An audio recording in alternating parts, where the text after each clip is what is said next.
Hello, and thank you, Professor. Thank you all for having me here. To begin with, I'd like to point out, and I'm sure that many of you know this fact already, that nearly half of the world's population lives in cities. In fact, every month, 5 million people around the world move from the countryside to the city. And so cities are growing larger every day.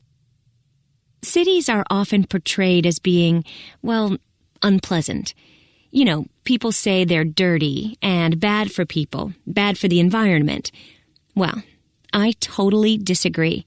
I love cities.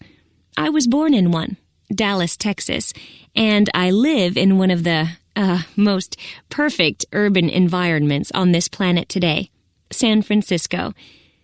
So you might ask, what makes a city perfect? Let's take a look at that. One thing that makes cities so successful is the fact that they allow people to interact.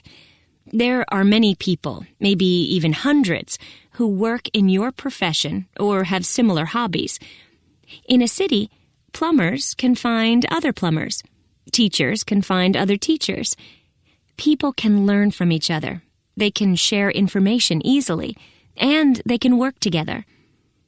Another point I want to make, and I feel very strongly about this point, is that many of the problems people face wherever they live are actually less of a problem in an urban environment. So, what am I saying?